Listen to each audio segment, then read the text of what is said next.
debate de las vacunas es propio de sociedades que no han visto morir a niños de sarampión. Siempre decimos que hay como dos epidemias, la epidemia clínica, la epidemia del brote y la epidemia del miedo. Pero ahora hay una tercera, que es la desinformación. ¿Qué le dirías a un padre que no vacuna a sus hijos? Lo único que les pido a los padres es que se informen y que se informen con su enfermera, con su pediatra, antes de tomar esa decisión. Y que se informen con la gente técnica o con TikTok. La farmacéutica es una empresa, no es una organización humanitaria. Y quieren ganar el máximo dinero. La investigación básica de las vacunas es dinero público y la farmacéutica, hasta que no ve que ese producto puede generar beneficio, las farmacéuticas no compran esa investigación. Tenemos investigadores maravillosos, muy mal pagados y una financiación pública de la investigación muy baja para el potencial que tenemos. ¿Estamos hoy mejor preparados para enfrentar una pandemia tipo COVID que cuando sucedió? Depende de dónde.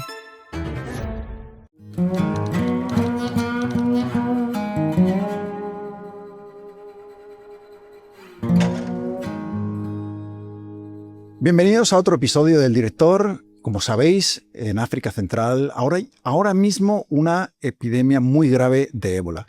Y tengo conmigo a la persona más autorizada para hablar no solo de esa epidemia, sino de vacunación, de sanidad, de salud. ¿Cómo estás, Miriam Alia? Hola, ¿qué tal? Muy bien. Es un placer. Eres responsable de vacunación y respuesta de epidemias de Médicos Sin Fronteras. Hace como 10 años te di un premio, no sé si te acuerdas. Sí, me acuerdo. Era un premio era un premio que me lo dieron a mí, pero en nombre del equipo de Médicos Sin Fronteras, por nuestras intervenciones de ébola. Exacto. Bueno, es que tú has estado en 10 brotes de ébola, que debe ser un récord o parecido. Cuéntanos primero qué está pasando ahora mismo, sobre todo en el Congo, aunque se ha extendido a otros países. ¿Cómo de grave ves la situación? Bueno, en principio está en Congo, en el este de Congo, que esto es importante porque la región es una de las cosas que nos dificulta y que hace que la respuesta sea mucho más compleja. Y ha habido casos importados en Uganda. De momento, estos dos países son los afectados. En Uganda hay 19 casos, una cadena de transmisión bastante clara, casos importados que han dado como una segunda ola de casos, tanto personal de salud como contactos cercanos. Y nos preocupa sobre todo el este de Congo, donde ahora mismo hay 3 provincias afectadas, que son Ituri, Nord Kivu y Sud Kivu, y en cada provincia varias áreas de salud afectadas. Es decir, es un brote multicéntrico que además se ha descubierto bastante tarde. Es decir, ya había muchos casos y en los análisis retrospectivos estamos viendo que había muchos casos antes de la declaración de la epidemia. Sobre la respuesta a epidemias como ébola y otras, incluido el COVID, vamos a hablar.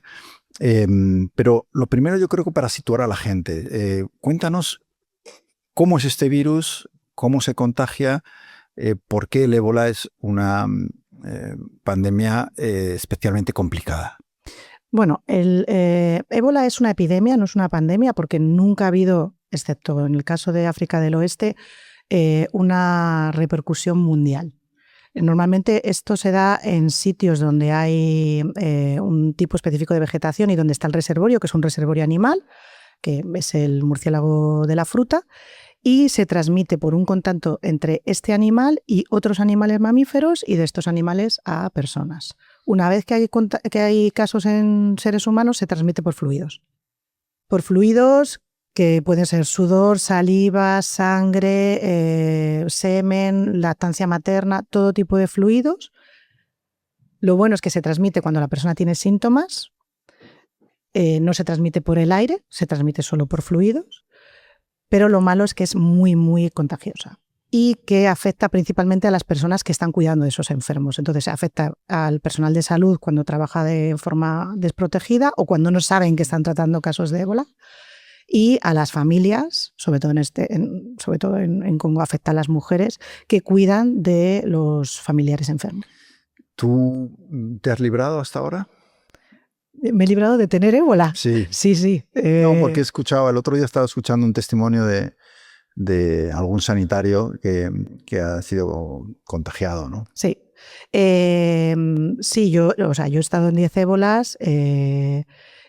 Aparte, muchos de estos ébola yo era la responsable de bioseguridad, entonces, claro. Sí, que estaba muy, muy cerca, digamos, del riesgo, ¿no? Sí, claro, pero también claro, el riesgo cero no existe. Nosotros sí que hemos tenido casos de colegas, de compañeros y compañeras contagiados, tanto personal local, que a veces se contagian en su medio social y no en el medio de trabajo, como de personal internacional en el ébola de África del Oeste.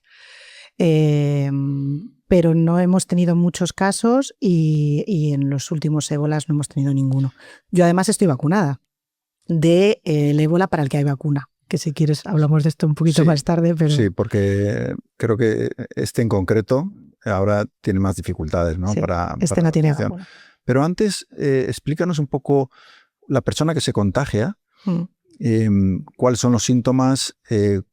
También cuéntanos un poco de los riesgos, del porcentaje de supervivencia, afecta más a niños, a personas mayores, ¿qué es lo que siente alguien que padece ébola? Pues los primeros síntomas son muy inespecíficos, es como muy parecido a la malaria, que esto dificulta mucho el diagnóstico. Entonces es dolor de cabeza, dolor muscular, fiebre, y luego hay como un deterioro de todas las funciones vitales hasta que puede haber un fracaso multiorgánico. No siempre hay síntomas hemorrágicos, es una fiebre hemorrágica y tiene un nombre así que como que llama mucho la atención, pero en torno al 20-25% de los casos tienen síntomas hemorrágicos, que pueden ser sangrado de encías, sangrado en los puntos de inyección, vómitos con sangre o sangrado en las heces, pero la mayor parte de los casos no van a tener síntomas hemorrágicos. Esto evoluciona durante unos días y bueno, normalmente si pasan del día 10-12 y si tienen tratamiento desde el principio de la enfermedad, el tratamiento se inicia de forma precoz, las posibilidades de supervivencia son mucho más altas. Entonces, dependiendo del brote, hemos tenido diferentes tasas de supervivencia. Por ejemplo, para Bundibugyo la tasa de supervivencia está en torno al 60, incluso el 70%, y para Zaire, que es de la epidemia más frecuente, el tipo de ébola más frecuente y donde la mortalidad era más elevada, con los nuevos tratamientos y con tratamiento de cuidados intensivos ha conseguido reducir mucho la mortalidad. Brotes de Bundibugyo, creo que lo digo bien, sí. Más o menos. Sí, sí. No hay vacuna, creo. No de momento. Y como bien decías antes, y leyendo un poco sobre lo que está pasando, ha habido una respuesta lenta, tanto de las autoridades locales, que creo que tardaba hasta 3 meses en reaccionar, y eso se ha juntado también con que, bueno, no sé si en este caso concreto, pero la ayuda internacional está llegando menos a muchos de estos sitios. Estados Unidos ha suspendido toda la ayuda, lo cual ha sido un drama. Estamos viendo cifras en informes de cientos de miles de personas que han muerto cuando se suspendió, sin dejar a esos gobiernos tiempo para prepararse, ese dinero y esa ayuda que hacía mucho bien, ¿no? ¿Cuáles son las posibilidades ahora que ya se llega tarde de controlar la epidemia y los riesgos de que siga creciendo? Bueno, más que una respuesta tardía, ha habido una detección tardía. Y ahí hay que explicar varias cosas. El sistema de vigilancia epidemiológica en esta zona es muy débil porque es una zona de conflicto. En algunos sitios no hay autoridades sanitarias del ministerio, son autoridades sanitarias como extraoficiales, y la comunicación ha sido muy difícil. Y luego se hizo una investigación y se hicieron los test diagnósticos, pero se hicieron para ébola Zaire. Entonces dieron negativo. Claro. Porque no se hicieron específicos para otros tipos de ébola o Marburg. Cuando se hicieron por fin los test para todos los tipos de ébola fue cuando dio positivo a ébola Bundibugyo. Estamos viendo con los análisis retrospectivos que al menos ha habido casos entre 6 y 8 semanas antes de la declaración de la epidemia. Todavía no tenemos claro si incluso antes. Y lo que dices de la respuesta, sí que es verdad que hay mucha menos respuesta internacional porque muchas organizaciones dependen de fondos públicos y los grandes donantes, que eran Estados Unidos y Reino Unido, por ejemplo, han disminuido muchísimo la ayuda, tanto para para lo que es el sistema de salud en general como para la respuesta a epidemias. De hecho, el CDC de Atlanta y otras y USAID siempre estaban en las respuestas a ébola y ahora, claro, hay un espacio ahí que está sin ocupar y que ellos tienen una intervención mínima. Pero eso es un poco absurdo, ¿no? Porque aunque solo sea desde el punto de vista egoísta, por supuesto hay el solidario, pero vamos a pensar que estas personas que deciden estas cosas en sus despachos realmente no les importa, vale. Pero desde el punto de vista egoísta de la salud global, con lo cual también de sus países y de sus ciudadanos, tendría sentido que no abandonaran esos programas de prevención y de asistencia. Bueno, sobre todo porque yo aquí no me gusta tanto utilizar el término egoísta o solidario, sino el término científico. La salud pública es global. O sea, desde el punto de vista científico... Bueno, eso lo vivimos en el COVID claramente, ¿no? Exactamente. O sea, esto es... No hay fronteras. O sea, por ejemplo, en 2014, el primer caso de ébola en Nigeria llegó en un avión en primera clase. Una persona que empezó a desarrollar síntomas pues, cuando llegaba al aeropuerto durante el vuelo. Es decir, el cierre de fronteras no sirve para esto, no es conveniente, no ayuda a la respuesta. Pero además es que la salud pública, si no tienes un concepto científico de la salud pública que es que la salud pública es global, no tienes un concepto de salud pública. No tienes un concepto basado en la superstición o en la autodefensa o en el populismo, pero no es... Pero es curioso científico. que digas que no hay fronteras y las primeras medidas que está tomando Occidente, Estados Unidos, por ejemplo, es bloquear cualquier llegada de viajeros de las zonas africanas, incluso de zonas que no están afectadas.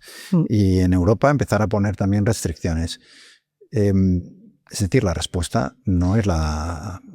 Bueno, sobre todo porque adecuada. es que además están, ha habido casos, ha habido un médico americano que estaba trabajando allí, no en un proyecto ébola, pero estaba trabajando allí en un proyecto de largo recorrido y se ha infectado y lo han tenido que evacuar a Alemania.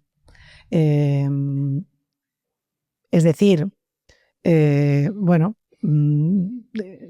si no tienes un concepto también de la responsabilidad de la asistencia a tus ciudadanos, porque esta persona es ciudadano americano, bueno, tampoco es sorprendente, porque el sistema de salud pública en Estados Unidos está en manos de personas que tienen un discurso también anticientífico y de autodefensa, de poner muros y no de salud global. De hecho, quiero decir, Estados Unidos está prácticamente fuera de la OMS. Lo que pasa es que da la sensación de que no hemos aprendido ninguna de las lecciones del COVID. Bueno, lo que da la sensación que tener este tipo de actitudes no tiene ningún tipo de repercusión política. No, o sea, quiero decir que los gobiernos los vota la gente. Porque luego, de una manera populista, es muy fácil presentar este tipo de medidas como estoy protegiendo a mi población, aunque no sea cierto. Bueno, el sistema político y de marketing, ahí tampoco soy una experta, pero es verdad que yo creo que para votar hay que informarse y que la gente que se informa sobre salud pública y sobre salud vota más informada. Ahora también... es decir, son elecciones democráticas, esto es lo que ha elegido Estados Unidos bueno, tienen un secretario de salud, que sería el ministro de salud, que es antivacunas. Ya con eso te lo dice todo. Pero que además de forma muy pública y ha creado la desconfianza sobre cosas que están absolutamente probadas, o sea, como que las vacunas no producen autismo o sobre el uso del paracetamol durante el embarazo. O sea, son cosas que una persona no médica tiene que confiar en sus técnicos. Tú puedes ser muy buen gestor, pero la parte científica tienes que confiar en tus técnicos y el sistema de salud pública en Estados Unidos ahora mismo no puedes confiar porque está movido está gestionado por una persona que no cree en la ciencia ni en la salud pública. Sí, es ideológico. Es verdad que el tema de la vacuna y autismo es constantemente vinculado para prevenir que las familias lleven a cabo esa vacunación. Y como dices tú, o sea, es que hay toda una ciencia que corrobora que eso no es así.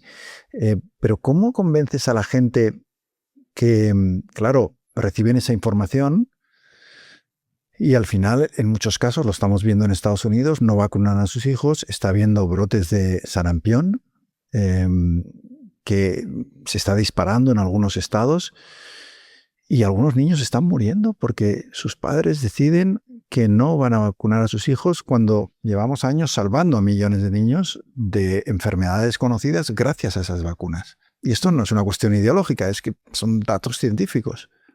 Bueno, no es una cuestión ideológica, eso está claro, pero el movimiento antivacunas y los grupos antivacunas, dependiendo del país, tienen dinámicas diferentes. No es lo mismo Estados Unidos, donde hay todo un núcleo de personas famosas, celebrities, actores, actrices, que bueno, han tenido un hijo con una enfermedad del espectro autista y han asumido esto como algo absolutamente cierto, que es por la vacuna, y son... No son muchos, pero son muy ruidosos. En España, por ejemplo, es un concepto totalmente diferente. Está mucho más ligado a personas, comunidades que viven así en contacto con la naturaleza, que buscan las cosas naturales. Claro, la inmunidad natural está muy bien, pero el sarampión, aparte de los daños que produce durante la fase aguda, produce una cosa que se llama inmunoamnesia. Lo que hace es que los niños y niñas que tienen sarampión, sus células de memoria para otras enfermedades desaparecen, con lo cual son más vulnerables a tener cualquier otro tipo de enfermedad. O sea, ya no es solo el sarampión. Sí. Es decir, un niño que no se vacuna de sarampión tiene además riesgos para otra serie de enfermedades. Exacto. Tiene riesgo para otra serie de enfermedades y en algunos contextos esto provoca que la mortalidad infantil en niños que han tenido sarampión se multiplique por 2 en los 2 años posteriores a tener sarampión, aunque sobrevivan al sarampión. Y aunque vivan en Occidente. Sí, bueno, en Occidente lo que pasa es que, por supuesto, tienen acceso a la sanidad pública. Y si tienen cualquier patología grave van a estar atendidos. Pero claro, también hay una cuestión... Mira, esta frase no es mía, la he repetido muchísimo, no es mía, es de nuestro ex presidente, que decía que el debate de las vacunas es propio de sociedades que no han visto morir a niños de sarampión. La has citado tú y yo tengo un artículo escrito por mí citando esa frase también. Sí. Desde José Antonio Bastos. Porque claro, cualquiera que haya viajado, ¿no? A África, a países de Asia, muchos sitios donde ahora pues no ha habido ese acceso a vacunas. Al revés, se ha querido y no hay familias que les encantaría poder vacunar a sus hijos y que no tienen ese acceso, no tienen el lujo de decidir y sin embargo en Occidente, que las tenemos disponibles casi siempre gratis, sin ningún problema, que vas y te la ponen. Sin embargo, vemos un movimiento antivacunas que además está cogiendo fuerza. Sí, y después del COVID más. Sí, el COVID ha sido como ahí ha habido algo que a mucha gente, incluso gente, y yo conozco gente de mi entorno también, gente que antes no se planteaba el tema de las vacunas, que vacunaba a sus hijos, se vacunaban ellos y demás, y que después del COVID se ha generado una desconfianza muy grande. Es verdad que las farmacéuticas de las que hablaremos tienen una parte importante de culpa en la manera en la que se las ve como simplemente generadores de beneficio y, bueno, la transparencia no es la que debía, pero es verdad que ha habido un cambio. Sí, yo creo que ha habido un cambio primero porque esto sí que fue una pandemia que afectó a sitios que no están acostumbrados a tener epidemias.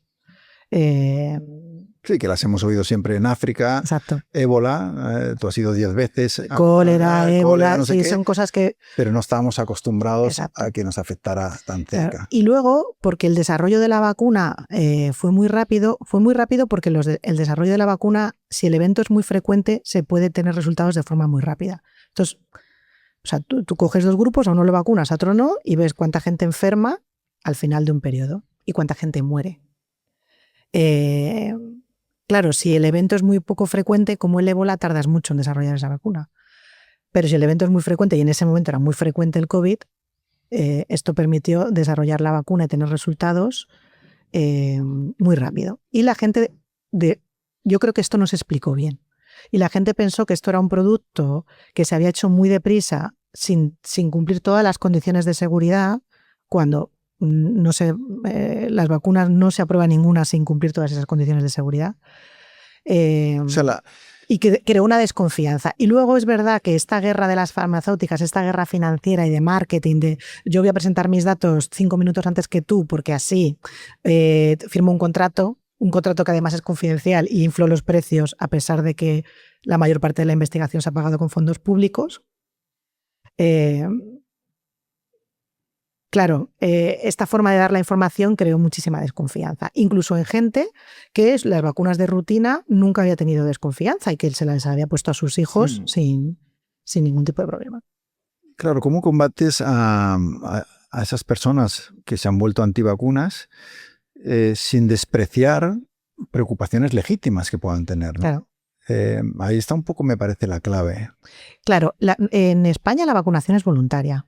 La de los niños y la de los adultos. Es voluntaria. Pero para escolarizarte, por ejemplo, no hace falta. No, algunos colegios lo piden porque, claro, hay niños que no se pueden vacunar y que para ir al colegio de forma segura necesitan que todos sus compañeros estén vacunados. Niños pues con tratamientos oncológicos, niños con problemas inmunológicos, pero la vacunación es voluntaria. Entiendo que en Francia, por ejemplo, es obligatoria o no sé. Ahora mismo no lo sé si todas son obligatorias, pero por ejemplo en Italia, que sí que era obligatorio, tenían coberturas menores que en España. España ha sido un país que históricamente ha tenido coberturas muy buenas, porque en España las vacunas llegaron muy tarde.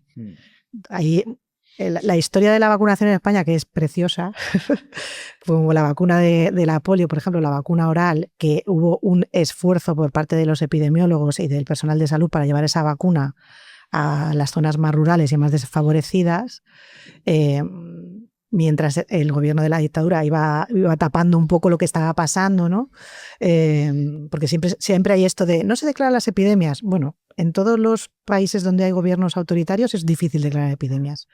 Por ejemplo, las epidemias de cólera es súper difícil que te la... Sí, porque es como una debilidad. Es una debilidad del sistema. Una debilidad. Claro. Entonces, la historia de la vacunación en España costó tanto esfuerzo que yo creo que es una cosa que a nivel de la ciudadanía se aprecia mucho. Y los niveles de vacunación en España han sido siempre muy altos, siendo la vacunación desde el año 82 voluntaria. Y además hay una cosa, en España hay una cosa que hay un calendario recomendado, pero luego cada comunidad autónoma puede decidir qué vacunas incluyen su calendario de forma financiada y cuáles no. Y durante muchos años en España ha habido vacunas que han tenido que pagar las familias. La vacuna del neumococo durante mucho tiempo, la vacuna del rotavirus todavía, y vacunas como la de la meningitis B que son 84 euros la dosis y son 4 dosis. Entonces, la gente, cuando ha tenido que pagar y cuando ha visto que los niños que no estaban vacunados por un tema de acceso económico se han puesto enfermos, cuando tú esta vacuna la incluyes en el calendario financiado, que esto también es una lucha de las asociaciones de pediatría y del personal sanitario, que todo el mundo tenga acceso a la vacuna, que no dependa de que vivas. Del dinero que tengas. Claro, no, pero es que ha habido cosas tan absurdas como que un niño de Madrid y un niño de Illescas, que está en Toledo, que está a 30 kilómetros, el de Madrid tenía que pagar por la vacuna del neumococo y el de Castilla-La Mancha ya no. Y así, o sea, por ejemplo, en España es súper curioso, pero normalmente es Galicia quien es como la pionera en introducir más vacunas, por ejemplo, los anticuerpos monoclonales ahora para el virus respiratorio sincitial. O sea, España es un país que es verdad que hay cierta desigualdad en el acceso, que cada vez va menos, pero que en España ha habido mucho tiempo que los padres tenían que pagar por las vacunas, las familias. ¿Qué ocurre cuando en enfermedades como el sarampión, la polio, cólera, cuando baja el porcentaje de vacunados? Este proceso, claro, es lo que estamos viviendo en Estados Unidos, del regreso con fuerza del sarampión y demás, claro, porque aquí hay una cosa que es, mucha gente dice, bueno, pero es que esto es una decisión personal mía, voluntaria. Yo decido no vacunar, pero claro, hay enfermedades concretas donde cuando tú no te vacunas, Claro. estás poniendo en riesgo a otros. Claro, la inmunidad de grupo, porque eso la decisión no es personal, en realidad. O sea, la decisión es personal porque la vacunación no es obligatoria, pero tú tienes que tener en cuenta que cuando tú no vacunas a tus hijos, aparte de que los estás exponiendo directamente, estás exponiendo a otra gente. Personas que no responden a las vacunas, por ejemplo, para el sarampión hay un 15% de niños que no responden a la vacunación, que no van a desarrollar una respuesta inmunitaria. Y luego, niños y niñas que no se pueden poner vacunas vivas porque tengan un problema inmunitario, cualquier tipo de síndrome. Estos son los más expuestos a niños que no se han vacunado. Claro, y hemos tenido casos, por ejemplo, que en España haya casos de difteria, cuando la vacuna de la difteria está en el calendario de vacunación desde el año 74, pues, hombre, a nivel de sociedad no dice nada bueno de nosotros. Y esto fue una decisión de los padres, no vacunar a ese niño. Pero claro, ese niño expuso a otros tantos niños en su entorno. La difteria es una enfermedad muy grave. Nosotros estamos respondiendo a epidemias en sitios donde el sistema de salud es muy deficitario o los niños no tienen acceso a vacunas porque están en zonas de conflicto. Estamos respondiendo a epidemias en Nigeria, zona de conflicto, en Níger, en Mali, pero que haya casos en España cuando tienes la vacuna en el centro de salud más cercano gratis. Claro, las consecuencias de que ese movimiento antivacunas se expanda, me imagino que si se expandiera mucho, es lo que estamos viendo en Estados Unidos, ¿no? Con brotes graves. Bueno, en Estados Unidos el brote es muy grave y además se ha expandido también a México. Donde también hay un movimiento antivacunas no tan respaldado, quiero decir, no tan respaldado políticamente. No tan respaldado políticamente porque es verdad que el Ministerio de Salud de México es un ministerio que tiene sus políticas mucho más basadas en las recomendaciones científicas, pero sí que es verdad que con el movimiento migratorio, o sea, gente que los han devuelto, pero que han estado expuestos, y también con la frontera que es permeable, pues sí que es verdad, y también con la gente que nos ha vacunado, que están teniendo muchos casos. Y además es muy difícil vacunar porque ellos utilizan una vacuna que no es solo sarampión, es sarampión, rubeola y parotiditis, y no había producción suficiente para vacunar a toda la población. En México han tenido que ir haciéndolo en fases porque no se produce suficiente esa vacuna para respuesta a epidemias grandes. ¿Qué le dirías a un padre que no vacuna a sus hijos? Pues yo, un padre o una madre que no vacuna a sus hijos, yo solo les puedo decir, yo soy enfermera pediátrica. Yo los primeros casos y yo trabajaba en una UCI pediátrica, aquí, en el Gregorio Marañón. Yo los primeros casos de enfermedades prevenibles por vacunación no los he visto con Médicos Sin Fronteras. Los he visto en Madrid, en niños que no estaban vacunados porque en ese momento no tenían acceso a la vacuna. No te digo que los padres no los quisieran vacunar. Sí, un caso de meningitis. ¿No lo podían pagar o...? Bueno, que no estaba en el calendario cuando cuando la niña era pequeña, y cuando lo metieron en el calendario no se vacunaron las cohortes retrospectivamente. Una chica de 9 o 10 años, claro, una meningitis, aparte que tiene un efecto en un fracaso renal, puede tener efectos neurológicos a largo plazo, en este caso amputaciones. Los padres tienen que decidir de forma informada. Y yo lo único que les pido a los padres es que se informen, y que se informen con su enfermera, con su pediatra, antes de tomar esa decisión. Y que se informen con la gente técnica. Porque... Sí, no con gurús. No con TikTok. TikToks que te cuentan, que te desinforman, ¿no? Bueno, porque también hay una responsabilidad de estar bien informado, porque la gente al parecer está buscando la información que coincide con lo que ellos ya piensan.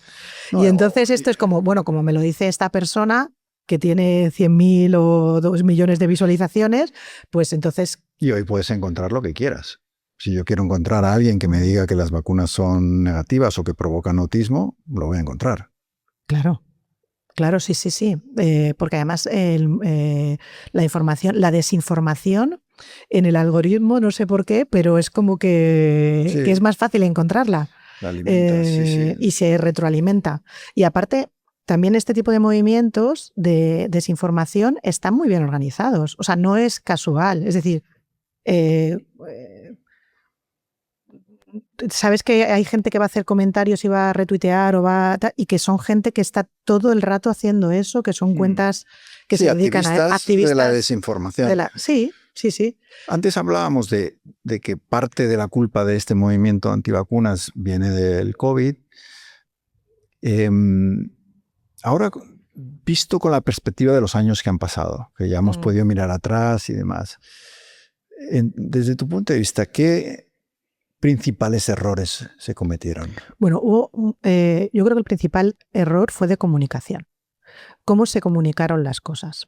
Y luego es una información muy técnica que hay que ponerla de forma que todo el mundo la entienda.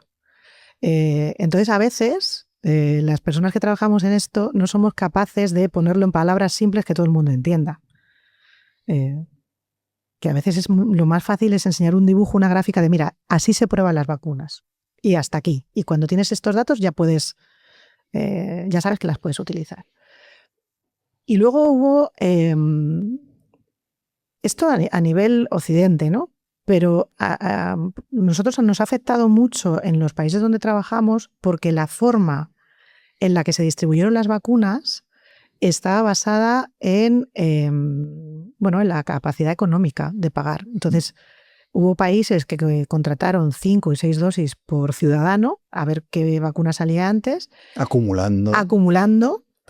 Y cuando ellos ya habían protegido a la mayor parte de las personas, no a las personas a riesgo, sino a toda la ciudadanía, y vieron que tenían un excedente, es cuando empezó a haber dosis disponibles para los países de ingresos bajos. Entonces, claro, esto también creó una sensación de nos estáis mandando vacunas de menos calidad que las que estáis utilizando vosotros. Que en algunos casos sería incluso cierto, ¿no?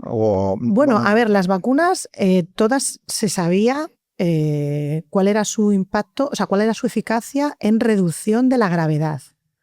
Porque en reducción de la transmisión, las vacunas no tenían tanto impacto. Esto creó una confusión que también creo que ha ayudado al movimiento antivacunas a promover sus ideas. La idea de que mucha gente pensó, bueno, llega vacuna, ya esto va a evitar los contagios, cuando en realidad lo que esas vacunas conseguían era reducir la mortalidad y digamos, el impacto negativo que tenía para tu salud. No tanto el tema de los contagios, aunque creo que algo disminuía, no estoy seguro. Sobre todo lo que se vio es que disminuía mucho la gravedad y la mortalidad. Y no tanto la transmisión. ¿Qué es lo que pasa? Que cuando nosotros tenemos el ejemplo de vacunas maravillosas, como es la vacuna de sarampión, que normalmente con una dosis eres inmune de por vida, pero hay muchas otras vacunas que tienes una protección temporal. Por ejemplo, la vacuna de cólera, tienes 2 dosis y vas a estar protegido 3, 4, 5 años máximo y te tienes que revacunar. La vacuna de meningitis durante muchos años solo protegía 3 años. Ahora hay vacunas que tienen otro tipo de tecnología y protegen 10 años. Pero hay muchas vacunas que solo te protegen temporalmente. El COVID, una de ellas. El COVID muy temporalmente, porque el COVID es una vacuna muy parecida a la vacuna de la gripe. Y la vacuna de la gripe, cada año, la gente a riesgo se tiene que vacunar. Porque aparte de que va cambiando, es una protección muy temporal y es una protección para proteger primero a las personas a riesgo y segundo a los servicios públicos. Es decir, ¿por qué la vacuna de la gripe se recomienda al personal sanitario, a los bomberos, a la policía, a los profesores? Porque están muy expuestos, están en contacto con gente que puede estar enferma y tener un montón de bajas por gripe en mitad del curso escolar o en el hospital, que son los que tienen que atender los casos graves, pues, o en atención primaria, pues debilita el sistema público de servicios. Tenemos el error de comunicación, tenemos el error de cómo los países ricos amasaron vacunas y luego enviaron lo que les sobraba. ¿Qué más tenemos? Bueno, yo si quieres te cuento una cosa que nos pasó a nosotros porque durante el COVID, en 2020, nosotros estábamos respondiendo a una epidemia de ébola, también en Congo. Bueno, es que Congo... pasaría completamente desapercibida en las noticias, digo. Bueno, en las noticias no lo sé porque esta epidemia empezó en 2018 y se extendió hasta 2020. Pero al mismo tiempo teníamos también una epidemia de sarampión. Bueno, Congo es especialista en tener varias epidemias al mismo tiempo. Ahora pasa igual. O sea, ahora mismo en los sitios donde hay ébola y alrededor hay una epidemia de sarampión y está empezando la estación de cólera. Esto, vamos, es la pesadilla de las epidemias. Mucho. Entonces, nosotros nunca hemos tenido problemas de movimiento antivacunas para la vacuna de sarampión en Congo porque es una enfermedad muy conocida, es una enfermedad que ellos saben que es grave y nunca hemos tenido problemas para que la gente venga a vacunarse. Todo lo contrario. O sea, te vienen niños que ya no están en la edad que has puesto para la vacunación y bueno, tienes que negociar, ¿no? Pero pasó que cuando en una de los programas de la televisión francesa donde se está hablando de la vacuna de COVID, pues era una tertulia de tertulianos que no eran expertos. Eso me recuerda mucho a España. Bueno, sí, bueno, pero la gente se informa donde pueden. Es verdad que las tertulias donde hay técnicos, yo creo que la gente lo aprecia y es más interesante. Pero bueno, uno de estos periodista o tertuliano, no sé si era periodista, dijo algo así como, bueno, si se descubre una vacuna para el COVID, habría que probarla en África porque allí no tienen tratamientos. Pero la forma en la que lo dijo... sí, es como, os vamos a utilizar como cobayas humanas. Exacto. Vamos a probar esta vacuna con vosotros, no para compensar el hecho de que no tenéis cuidados intensivos, ni hay oxígeno, ni hay tratamientos, sino un poco porque la probatina la hacemos con vosotros, ¿no? Bueno, esto tuvo, claro, en todo lo que es la zona francófona de África, esto empezó a moverse por grupos de Telegram de la diáspora, por grupos de WhatsApp, por redes sociales, y a nosotros, que estábamos haciendo una vacunación de sarampión, nos llegaban los WhatsApp, de grupos de WhatsApp de la diáspora, que le decían a sus compatriotas en Congo que no fueran a vacunar a los niños de sarampión porque eso era la vacuna de COVID que la estábamos probando. O sea, así de rápido se transmite la información y así impacta cuando hay una desinformación en el sistema de salud y en la protección. O sea, que tenías, sí, o sea, sarampión, tenías ébola, tenías cólera y encima una pandemia de desinformación.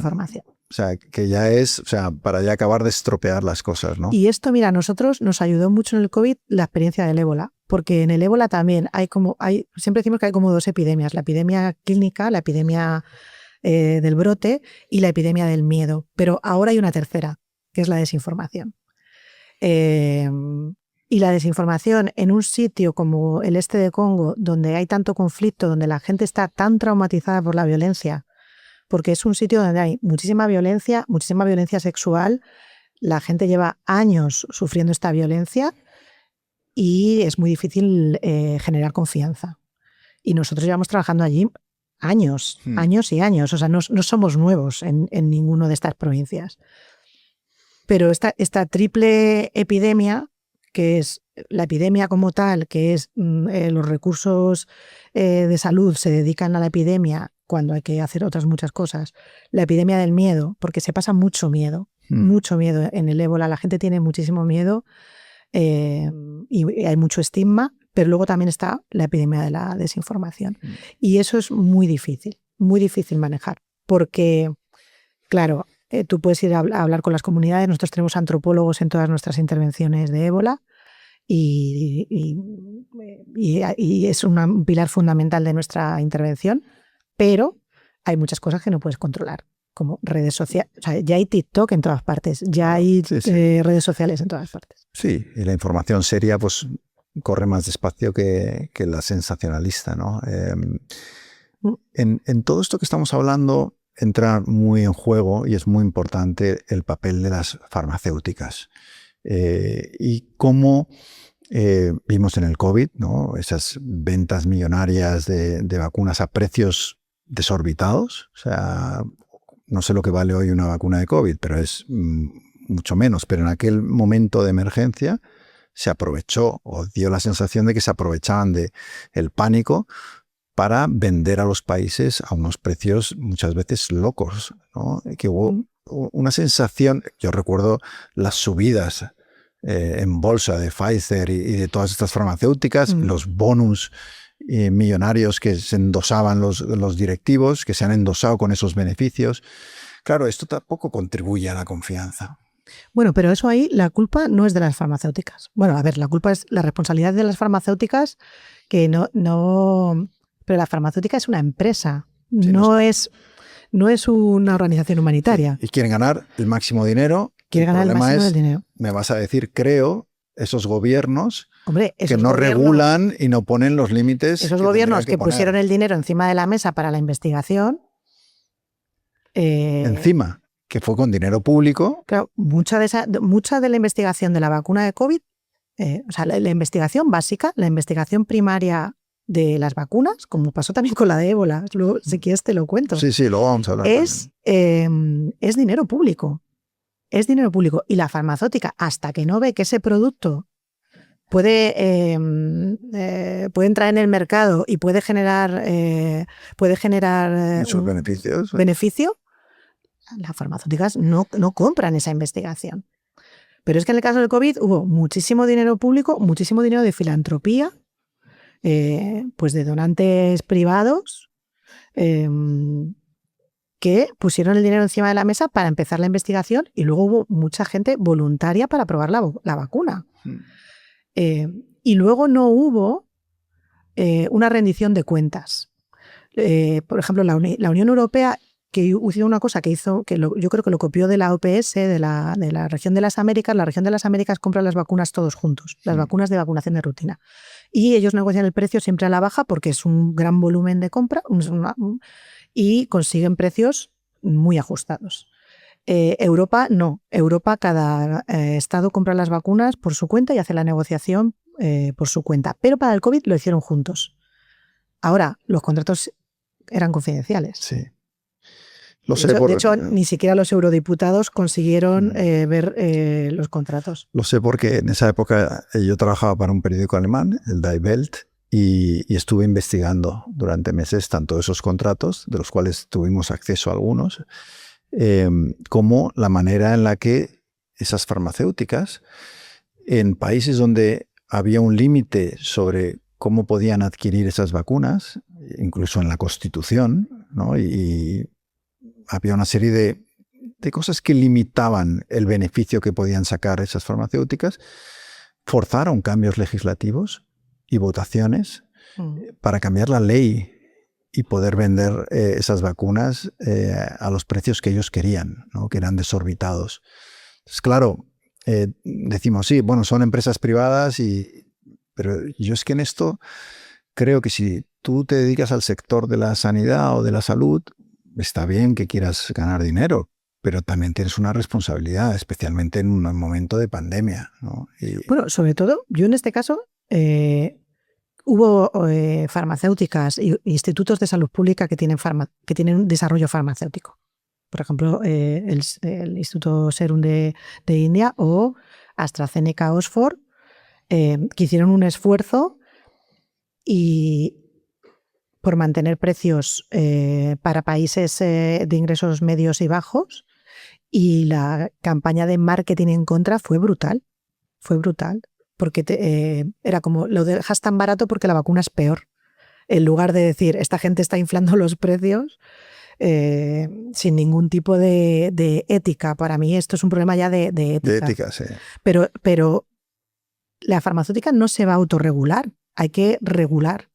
Hay que legislar para que las empresas farmacéuticas que producen con fondos públicos, esto tope el precio. Es muy difícil cuando hay unos lobbies tan potentes, por ejemplo en Estados Unidos, donde los precios de los medicamentos están muy por encima en precio al resto de países, incluido países ricos como los europeos.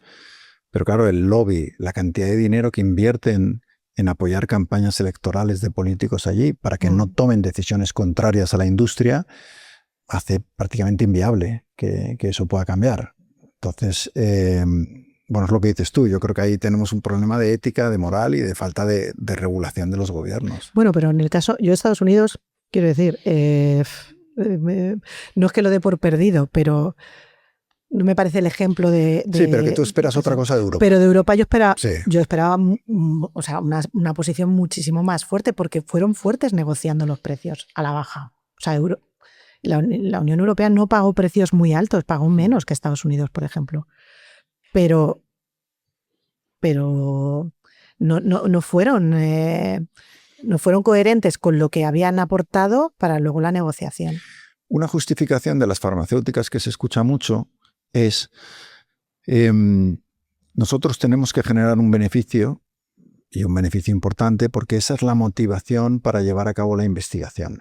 Si nosotros no vamos a ganar dinero, claro, entonces no vamos a apostar en curar ciertas enfermedades, etcétera, ¿no? Eso se escucha mucho del otro lado. Bueno, en realidad, vuelvo a repetir, casi toda la vacunación, o sea, perdón, la investigación básica se hace pública. Que aprovecho que la investigación en España está muy mal financiada. Entonces, bueno, a mí me daba pena en el COVID, o sea, ver los medios que tenían, que salió publicado, ¿no? Los medios que tenían nuestros científicos, que son muy buenos y tienen mucha calidad y están bien formados y demás. Muchos, desgraciadamente, se van fuera porque en España no les pagan lo suficiente.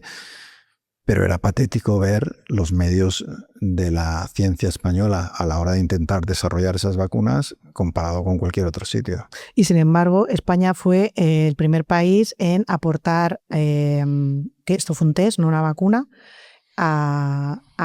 se hizo como un pool que se llamaba, donde institutos de salud pública o laboratorios farmacéuticos podían aportar métodos diagnósticos, tratamientos o vacunas sin patente. Y España fue el primero en aportar un test diagnóstico sin patente. Pero bueno, España tiene también una historia muy bonita de lo decías antes. Sí. O sea, por ejemplo, Margarita Salas, una de las cosas que hizo fue la tecnología de PCR, y es una patente que no le pertenece a ella, ni le pertenece a un laboratorio, le pertenece al Instituto de Investigaciones Científicas, le pertenece al Estado. Entonces, quiero decir, tenemos investigadores maravillosos, muy mal pagados, y una financiación pública de la investigación muy baja para el potencial que tenemos a nivel científico.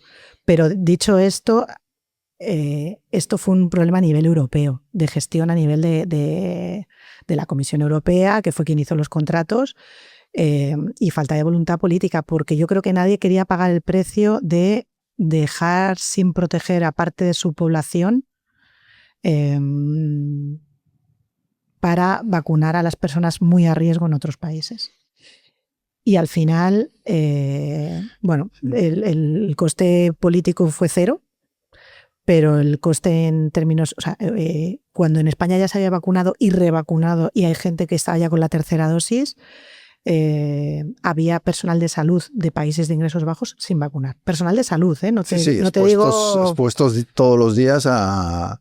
Exacto. Claro, esa desigualdad, a la vez que ves esos beneficios increíbles de las farmacéuticas, de nuevo, genera, yo creo que muchísima desconfianza. Sí, pero creo que las farmacéuticas, el daño reputacional no les importa. Yo he llegado a esa conclusión, que el daño reputacional no les afecta. Porque eso no afecta al precio de la empresa en bolsa, porque va de cuánto dinero ganan. Uh-huh. Y es verdad que no parece que tampoco tenga un efecto. Al final las personas compran las medicinas que necesitan. Uh-huh. Hay todo un sistema de recetas que la gente no controla. Y a ti te dan una receta, tú vas, compras tu medicamento. Pero sí queda la sensación de que los gobiernos no están haciendo lo suficiente para que ese sistema sea más justo. Bueno, depende de qué gobiernos. Hay gobiernos, por ejemplo, el gobierno de India ha tenido medidas muy de control para poder seguir produciendo genéricos, porque sí. India es la farmacia de Y la que les cayó en el COVID también, o sea, porque ellos fueron por libre y dijeron, no, nosotros vamos a hacer esto.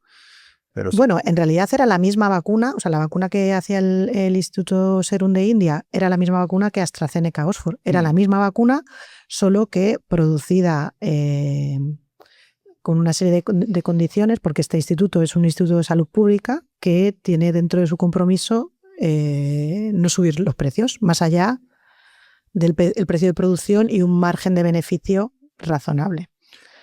Pero sí que les cayó porque claro, aquí también había una lucha de marketing entre las diferentes empresas, claro. Antes de volver al ébola, que vamos a volver porque además yo creo que va a ser interesante que nos cuentes tu experiencia personal sobre el terreno, en esos 10 veces que has estado peleando contra el ébola.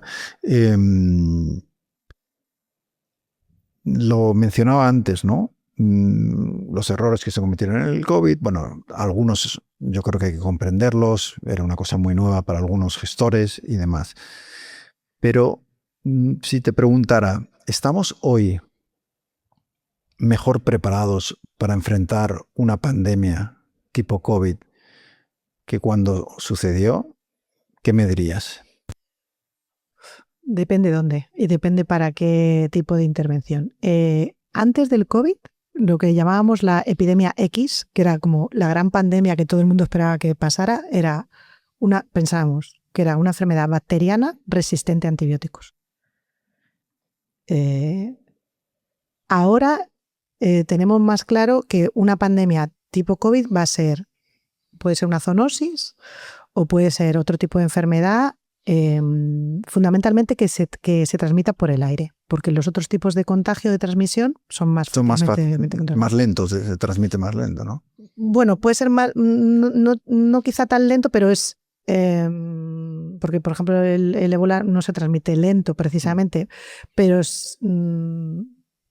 hay dos cosas que son, una que se transmita por el aire y otra que lo pueda transmitir personas asintomáticas, que es, por ejemplo, una cosa que pasa con el cólera. Pero con el COVID, aquí cuando se hablaba de asintomáticos, que nosotros siempre los hemos llamado portadores sanos. Portadores sanos son personas que no desarrollan la enfermedad, pero pueden transmitirla. Aquí cuando se llamaba, decían casos asintomáticos, era muy raro, porque si alguien no tiene síntomas, en realidad no está enfermo. Enfermo asintomático es una cosa muy, muy rara de decir. ¿Estamos mejor preparados? Sabemos más fácilmente qué es lo que puede tener mucho riesgo de expansión.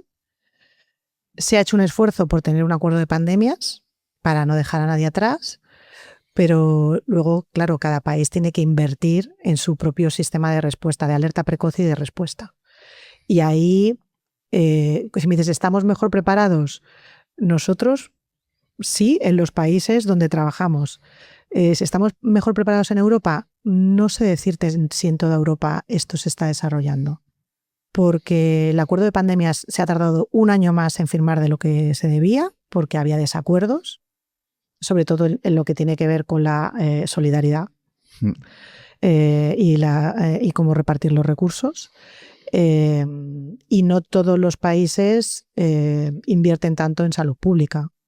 No todos los países tienen un sistema de sanidad pública tan competente, aunque también cada vez con menos recursos, como el sistema español. Dices que la principal preocupación es una pandemia, ya sea que se transmita por el aire o en personas que no tienen síntomas, con lo cual esto... La combinación de ambos, ¿sí? Una combinación de ambos. Vamos a imaginarnos, a ponernos en el peor de los casos. Esto llega. ¿Qué tipo de enfermedad estaríamos viviendo? ¿Qué rapidez de propagación? Y vuelvo a la misma pregunta. ¿Podríamos detenerla antes de que fuera demasiado tarde? Bueno, sabemos más de cómo hacer las cuarentenas, de lo que funciona a nivel de prevención. Por ejemplo, con el COVID no sabíamos cómo se transmitía al principio. Claro. De hecho, nosotros trabajamos en COVID en España también, pero en varios sitios de Europa y en todas nuestras otros proyectos. Y lo hacíamos un poco al principio, un poco como ébola. estábamos un Los poco... poníais en el caso de que fuera un ébola. Nos poníamos en el sistema de prevención y de material de protección como un ébola, que es un EPI completo, y luego vimos que para el COVID esto no era necesario. No solo no era necesario, sino que era contraproducente. Y que con otro tipo, que lo que más importaba era tener buenas mascarillas cambiadas frecuentemente, que era lo fundamental. No se transmitía tanto por fluidos o por fómites como por gotas de saliva o por el aire. Claro, sin saber qué tipo de sintomatología va a crear y qué tipo de gravedad, no sé si estamos muy preparados a nivel asistencia sanitaria. Yo oigo constantemente a expertos que dicen, la próxima va a venir. Va a venir, no hay duda. O sea, tarde o temprano vamos a tener... Y les noto alarmistas a veces, ¿no? En el sentido de... Y no creo que hayamos aprendido las lecciones, te dicen. Bueno, yo creo que lo que sí que ha habido... o sea, creo que hubo como un impulso de la salud pública, pero como que se ha quedado un poco en una meseta. Sí, que no estamos evolucionando, ¿no? Claro. La salud pública en España, la Agencia de Salud Pública, como que se ha aprobado la creación y todo esto, tiene muy pocos recursos. O sea, yo me acuerdo en una reunión de lecciones aprendidas del COVID en diferentes países, había una evaluadora de la OMS que decía que en Abuya, en Nigeria, trabajaba más gente en el Departamento de Salud Pública y de Vigilancia Epidemiológica que en Madrid. Esto es muy fuerte. Bueno, hay una parte que está delegada, pero bueno, a ver, Nigeria es un país mucho más poblado que España y mucho más grande. Pero quiero decir... La renta per cápita y la riqueza del país, un país europeo, occidental, vamos... Claro, porque el sistema de salud pública está dimensionado para los problemas de salud pública que tenemos en España, que es un sarampión de vez en cuando, una meningitis meningocócica de vez en cuando, la salmonelosis de todos los veranos. Pero no está preparada para esa gran pandemia de la que tú estás hablando, que se transmita por el aire o que sea asintomática, o una mezcla de ambas que nos lleve a una situación que, claro, si tú te has preparado antes, la respuesta va a ser más rápida, va a ser más fácil controlarla a tiempo que si no tienes los medios. Claro, lo que pasa que aquí hay una cosa que es difícil poner en una balanza, que tú para tener un sistema que es reactivo y que puede responder a este tipo de brotes o otros problemas de salud de forma muy rápida y muy eficaz, tienes que tener más gente que esté todo el rato investigando alertas y que esté todo el rato haciendo solo lo que nosotros llamamos scanning, ¿no? Que es para detectar. Investigar, para detectar. Y que a lo mejor no detectan nada en meses. Y no pasa nada. Y no pasa nada, pero esa gente la tienes que tener ahí. La tienes que pagar, unos sueldos, tenerla trabajando. Tienes que formar. Porque el día que pasa, te van a detectar a tiempo y va a ser mucho más fácil controlarlo, claro. Claro. Y luego, esto es a nivel estatal. Luego hay una parte de vigilancia que depende de cada consejería y ahí pues también hay que invertir porque al final no existen riesgos muy diferentes en diferentes zonas del país, pero sí que existen, por ejemplo, en el sur, o sea, por ejemplo, Congo-Crimea, que España tiene el reservorio, tiene el vector, vamos. Pero el reservorio está pues en algunos sitios de Castilla y León, en Extremadura y una parte de Andalucía. Fiebre del Nilo, hay otros sitios. Entonces hay una parte a nivel regional que tu detección de alertas tiene que estar adaptada a el tipo de problemas de salud que puedes tener. Entonces, claro, hay que invertir también en recursos a nivel local y no tenerlo todo centralizado, claro. Vamos ahora un poco más a tu experiencia personal con el ébola y en África y demás, porque claro, no es el trabajo que casi todo el mundo elegiría. Hay una epidemia de ébola, me voy para allá, ¿no?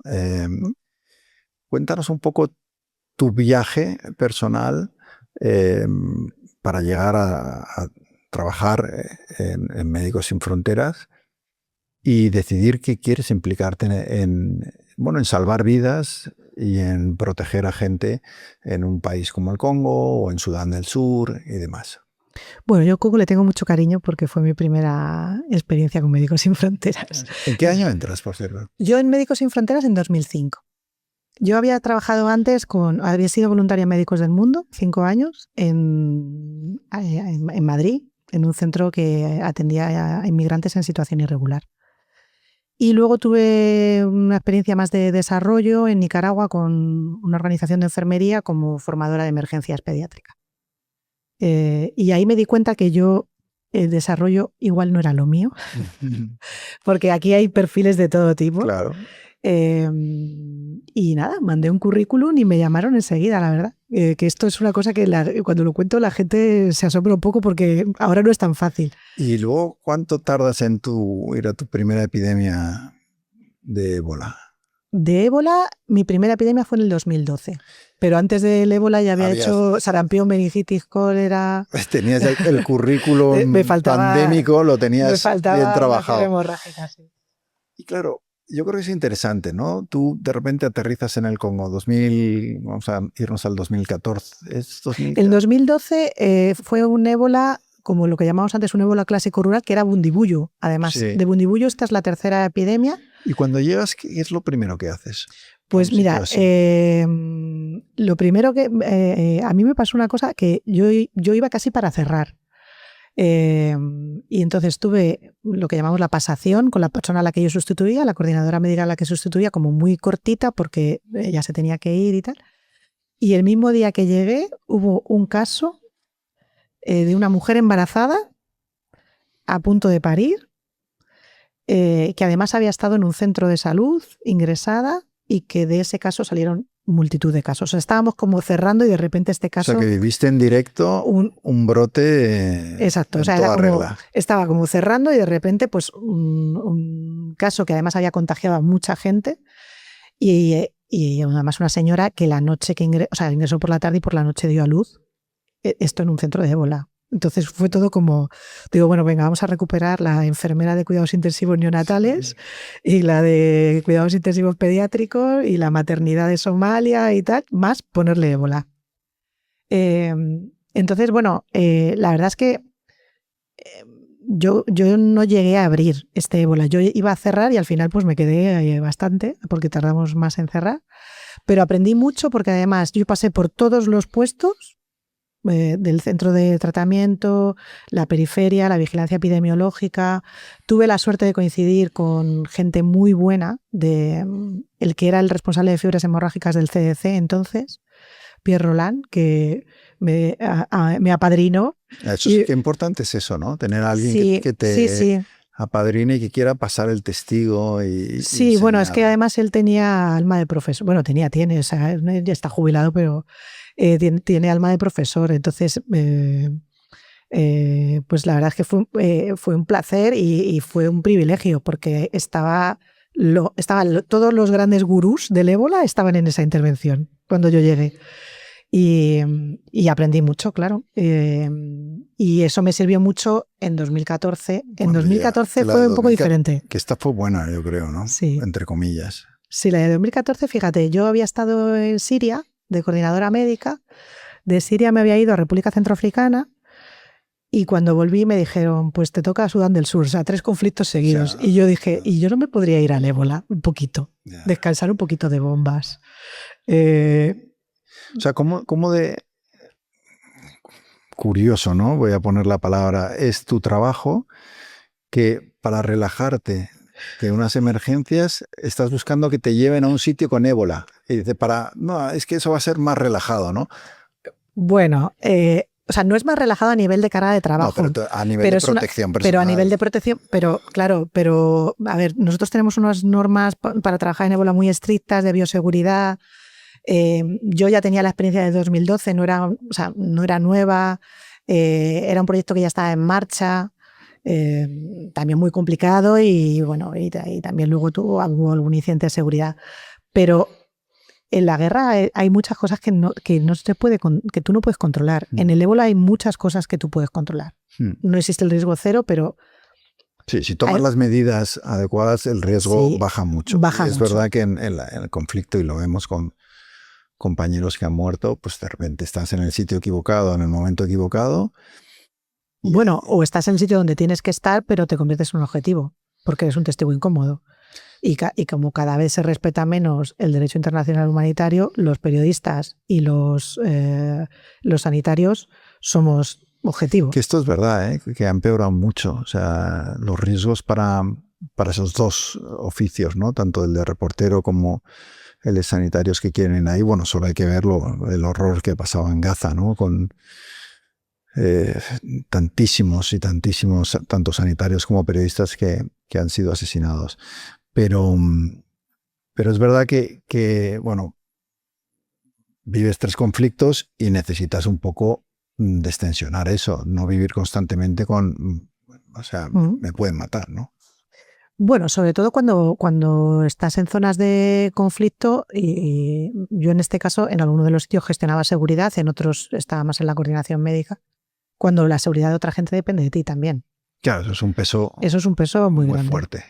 Y en el caso del ébola, pues es bioseguridad, que es como más controlable. Es lo que dices tú, sí, que hay cosas que no dependen de ti en la guerra, ¿no?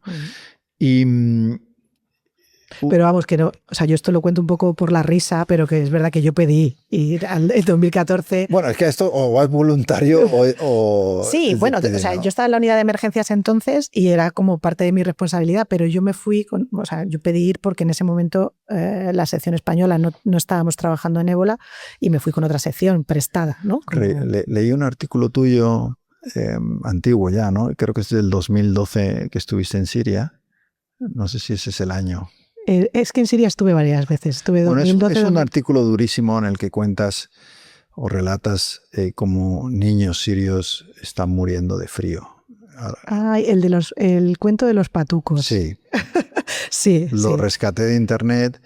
Claro, me impresionó mucho, ¿no? Porque yo que he cubierto también conflictos y he visto ese tipo de cosas, pues sé la manera en la que te golpea y me interesa saber un poco tu proceso interno para no caer en la desesperanza. Después de cuando tú has tenido un bebé y lo has visto morir por frío, que es una cosa que se podría arreglar con una manta probablemente, y que esto además está provocado por la maldad. ¿Cómo consigues interiorizar, no perder las fuerzas, no desesperarte y decir, lo dejo? Claro. Fíjate, es que Siria, pues, te he dicho que Congo es de mis favoritos, pero es que Siria es... Sí, yo he estado y es verdad que la gente es muy especial. Sí. Y aparte, bueno, yo llegué en 2012 a Siria, que cuando hablaba con los médicos y las enfermeras me decían, es que llegáis tarde. Nosotros, había ya equipos de Médicos Sin Fronteras, pero nuestro equipo llegó en 2012. Y claro, cuando ves que 8 años después todavía seguían en guerra, pues... bueno, y destrucción, Alepo, por ejemplo, ¿no? Claro, yo estaba en el norte de Alepo y luego trabajé en Alepo. Entonces, claro, ves una ciudad que era una maravilla, destruida absolutamente.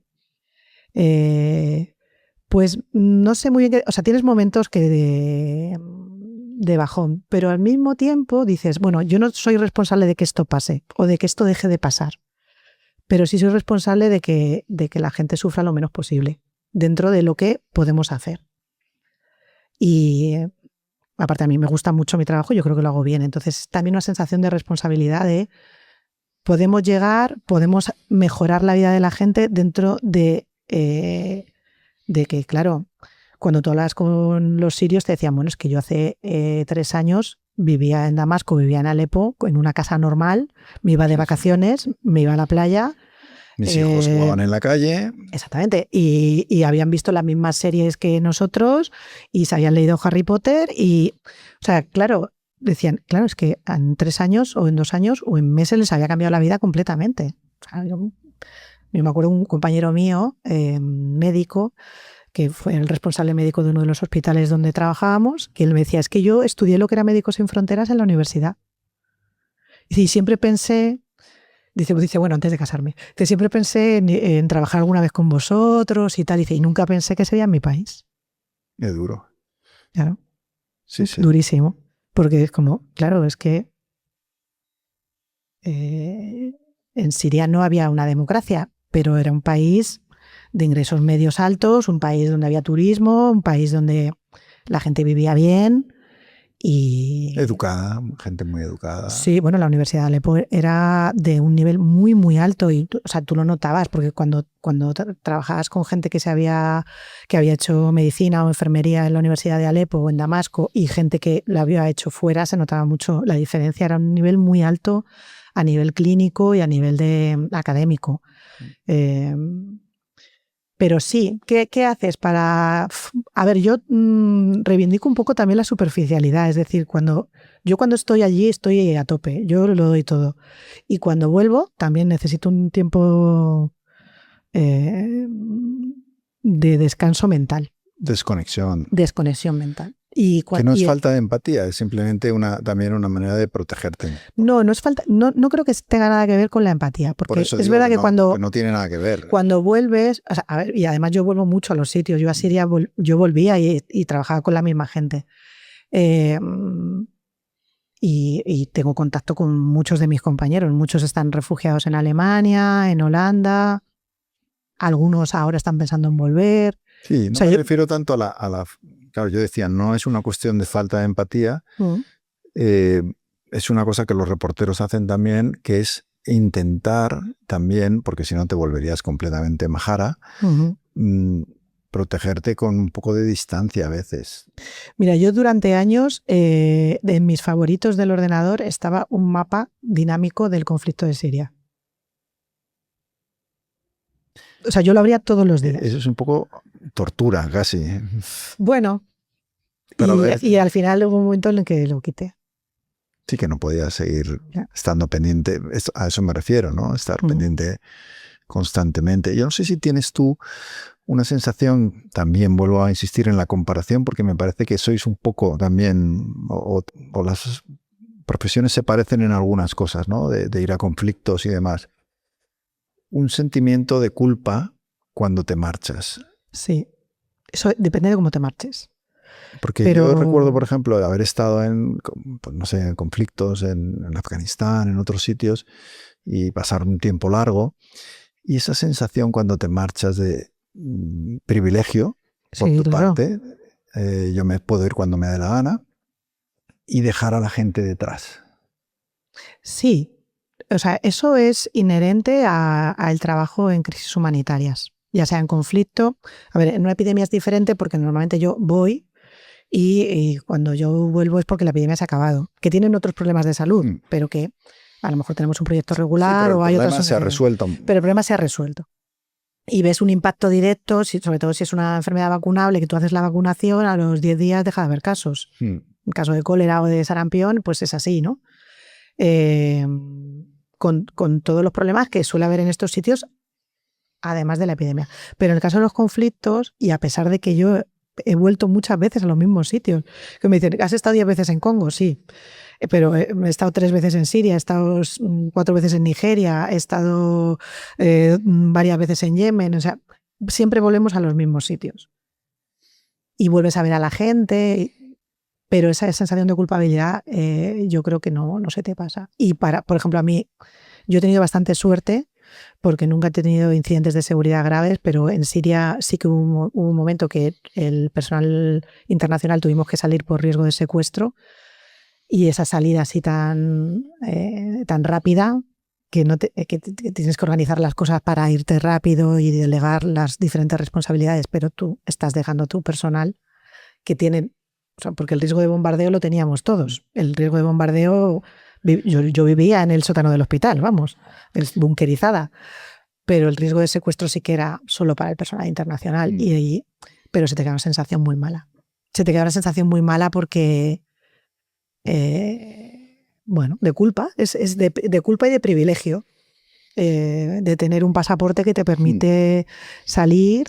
Sí, un poco la idea de que el destino al final lo marca el dónde has nacido, ¿no? Y muchas veces pues te sientes privilegiado y estás allí, luego tú te marchas. Médicos Sin Fronteras ha perdido creo que son 21 personas que han muerto en los últimos 10 años. A lo mejor la cifra creo que es la correcta. ¿El riesgo es una consideración para ti ahora a la hora de escoger los lugares? Lo digo porque, por experiencia personal, según uno se va haciendo mayor, se vuelve más miedoso o más precavido o tiene más sentido común. Bueno, yo creo que lo que tenemos es, no que seas más precavido o más miedoso, pero también tenemos otro tipo de responsabilidades. Sí. O sea, yo lo de la culpabilidad lo he sentido por dos cosas. Por una parte, cuando me voy de un sitio porque termino misión o me tengo que ir, pero por otra parte porque este trabajo yo lo hago a costa de mi familia. Claro. O sea, que es que son muchas ausencias. Son muchas ausencias y que pasan mucho miedo. Pasan mucho más miedo que yo. Eso es así. Eso es así. Eso es así y yo... No sé si porque, o a lo mejor a ti te pasa igual, no sé si porque estamos absolutamente, no tenemos principio de preservación y cuando llegamos a un sitio no vemos el peligro o lo manejamos de una forma que nos hace ser todavía funcionales, pero desde lejos se pasa más miedo.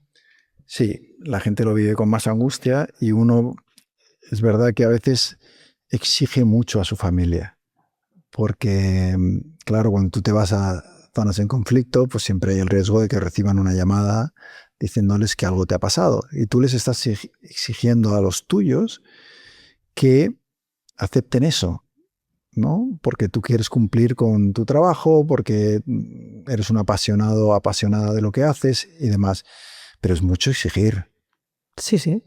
a tu gente que pasen por eso, ¿no? ¿Y cuánto tiempo puedes estar exigiéndolo? Claro, yo estuve mucho tiempo en la unidad de emergencias y desde hace unos años trabajo más en sede, pero yo sigo yendo a terreno porque, claro, como responsable de respuesta a epidemias, pues al final... Y es muy curioso, pero las epidemias se dan en sitios con un sistema de salud debilitado que suele ser debido al conflicto. O sea, que al final es todo...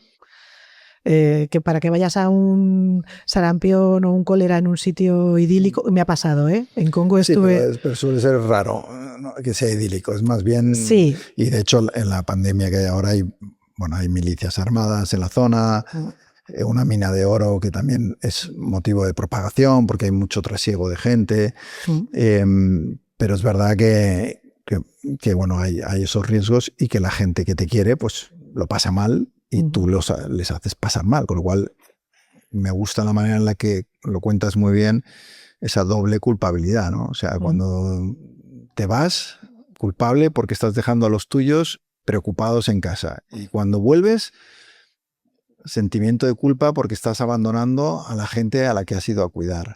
Mira, hablábamos de Siria y este compañero que te digo, él se tuvo que ir, estaba amenazado por el Estado Islámico, se tuvo que ir. Lo intentó, intentó trabajar clandestino y luego vino una vez a Madrid a una cosa que preparamos en la Casa Encendida y le preguntaron que cómo se sentía por haberse ido de Siria y él decía que se sentía súper culpable porque había abandonado a sus compañeros y fíjate que estaba amenazado de muerte. Sí. Dice no amenazado porque te cayera una bomba, sino que iban a ir a por él. Iban a ir a por él. Y dice, claro, yo estoy casado, tengo 2 hijos y claro, si vienen a por mí, no, yo no puedo garantizar tampoco que no se lleven por delante a mi mujer, a mis hijos o a quien esté conmigo. Y ese sentimiento de culpabilidad, yo, claro que digo, pues yo me siento culpable, que yo no he sido un objetivo directo, o sea, no han ido a Miriam Ali a por ti. Y él sí, y aún así se sentía culpable y era como, bueno, entonces, pues manejar la culpabilidad e intentar hacerlo lo mejor que pueda, porque la culpabilidad, esto es una cosa que va en el cargo, va en el trabajo, y es así. Pero sí que es verdad que intento ahora compensar un poco, no tanta ausencia, intento seleccionar un poco. No, y está bien hacerlo. No por peligrosidad, sino por tiempo, más que nada. Claro, no pasar tanto tiempo fuera de casa, ¿no? Claro. Es verdad que los que tenemos ese gen del viaje tampoco podemos pasar mucho tiempo en casa, ¿eh? O sea, que llega un momento que te tienes que ir, no sé si a ti te pasa. Yo estoy juiciosita ahora, ¿eh? Porque, bueno, yo me acuerdo en Siria, en una de las veces que estuve, estábamos intentando reabrir Alepo. Yo fui a reabrir Alepo después de una evacuación y fue el tifón de Filipinas. Bueno. Y yo diciendo, me lo estoy perdiendo. Y claro, la gente me mira como diciendo, pero si estás en una emergencia, o sea, no. Pero ahora ya esto no me. O sea, esto es como, bueno, yo sé dónde tengo más valor añadido y también mis obligaciones personales y familiares, y bueno, de momento se balancea bien. ¿Hay relevo de gente que quiere dedicarse a. Y me refiero en concreto a ir a zonas de riesgo. O sea, porque no es una opción fácil, ¿no? Y claro, no te estoy jubilando, que eres muy joven todavía, pero... Jubílame. No, pero se habla mucho, y yo estoy totalmente en contra de esta opinión, ¿no? No, la gente joven ahora están en TikTok, en redes, no les importa nada, no son solidarios. Y yo no me encuentro eso. Me encuentro gente muy comprometida, con ganas de ayudar, con ganas de hacer cosas, con sensibilidades que nosotros no teníamos, o por lo menos yo o mi generación. Y me parece que eso es un poco injusto, en el sentido de que yo sí creo que hay gente joven comprometida con los problemas de hoy. Bueno, en nuestro caso la edad no es tampoco un criterio. Nosotros tenemos gente que manda su currículum a Médicos Sin Fronteras de todas las edades. De hecho, en España no tanto, pero en otros países, por ejemplo Alemania, muchos médicos jubilados. Sí, también, claro, sí. Médicos y enfermeros jubilados. Y nosotros, o sea, yo siempre digo que a veces, ahora que llevo más tiempo trabajando, que mi valor añadido es detectar talento, claro, y subirlo. Lo que pasó en el Congo cuando a ti te detectaron también. Exacto. Hombre, igual no me comparo con Pierre Roland, pero sí. Pero hubo una persona que se detuvo, vio a alguien que quería hacer este trabajo bien y le dedicó el tiempo a ayudar, a formar, a pasar el testigo, que es un poco la idea que yo quería transmitir. Fíjate, yo he estado una temporada haciendo una cosa que llamamos mentor, que es gente que está como responsable médico de proyecto y que va a ser coordinador médico, ¿no? O coordinadora médica. Y hay gente muy buena. Sí. Entonces yo estoy contenta porque la gente que viene detrás o que ya están ahí, o sea, yo ahora mismo cuando... la semana que viene tenemos la semana de coordinación, que vienen los coordinadores médicos y los jefes de misión, ¿no? Jefes y jefas de misión. Y mucha de la gente que viene ahora, que está en los puestos más altos que puedes tener en terreno, empezaron conmigo hace 10 o 15 años. Y yo era su coordinadora médica. Y los has visto y los he visto crecer y ir subiendo. Y luego la unidad de emergencias siempre es como, no voy a decir que es la élite, pero es la gente como que tiene más interés en estar en emergencias. Es verdad que nosotros, casi todos nuestros proyectos regulares también son en zonas de conflicto. Nosotros trabajamos sobre todo con víctimas de violencia. Compromiso hay de mucha gente, pero ¿tú detectas una fatiga de solidaridad en el mundo? O sea, que miramos a otro lado porque, más desgracias no. A ver... que hemos cogido como distancia. Voy a robarle una cosa a... Roba. Voy a robar, esto tampoco es mío. Sí que hay una cosa que... la definición es de Luis García Montero, pero creo que está en un libro de Nico Castellano, que es la piedad líquida. Me encanta Nico, por cierto. A mí también. Creo que está en el prólogo de uno de sus libros. La piedad líquida, que es como que nos dejamos llevar por la solidaridad rápida cuando pasa un evento traumático, una foto, un desastre natural, pero que esa solidaridad se diluye muy rápidamente. Pero, por otro lado, claro, yo trabajo para una organización que funciona con fondos privados de gente y nosotros tenemos más de 500.000 de socios y colaboradores en España. ¿Medio millón en España? 500.000 en España. Pues me parecen pocos. Más gente a apoyar a Médicos Sin Fronteras porque, y aquí voy a contar mi experiencia. Bueno, venga. A mí mucha gente me pregunta cuando quieren ayudar, ¿no? Oye, ¿a quién ayudo? ¿A quién doy dinero? Y hay muy pocas organizaciones con las que me sienta la confianza de decir, pon el dinero aquí. Y una de las que siempre recomiendo es Médicos Sin Fronteras, porque he visto cómo trabajáis sobre el terreno. Y también he visto a otras ONGs hacer un muy mal trabajo o malgastar el dinero o no ser profesionales o no pensar en el largo plazo. cosas que, sin embargo, en Médicos Sin Fronteras siempre he visto que se hacían, ¿no? Que había una seriedad, una profesionalidad, un estudio de las situaciones, que luego tendrá sus defectos, tú no nos los vas a contar, pero seguro que tiene defectos. Pero me parece que es un dinero bien invertido para las personas que quieren ayudar, que además vais a sitios, tú has mencionado aquí Siria, has mencionado Yemen, has mencionado el Congo, sitios donde otros no van. Y entonces hay que subir del 500.000 que tenéis ahora en España, pues vamos a subir un poco más, ¿no? Siempre toda ayuda es poca. Por eso cuando hablamos de que hay una crisis de empatía o de solidaridad, nosotros no lo hemos visto reflejado eso. Yeah. O sea, y tenemos un indicador claro, que es el número de socios. Incluso en las peores crisis económicas hay gente que ha tenido que bajar su cuota. Nosotros no tenemos cuota mínima también, o sea que... y que luego cuando ha mejorado su nivel económico ha vuelto a subir la cuota. Pero es muy importante porque claro, son 500.000 de socios que dan dinero, pero además son 500.000 de socios que se interesan por estos temas, que reciben una revista mensual que luego la comparten, donde hablamos de lo que hacemos en terreno. Entonces, claro, yo no puedo decir que hay una crisis de solidaridad. Tampoco creo en esto de la superficialidad de la juventud y que no tienen empatía y la generación de cristal. Todo esto no me lo creo porque, no sé, podemos irnos a la Dana de Valencia, porque allí estaban los chavales y las chavalas trabajando codo con codo, gente que probablemente ni piense lo mismo, ni vote lo mismo, algunos que ni votaban porque eran menores. Y estaban ahí dándolo allí, todo. Sí. Dándolo todo. Y no, no sé, no creo que haya una crisis de empatía. Okay. Sí que es verdad que hay determinados temas,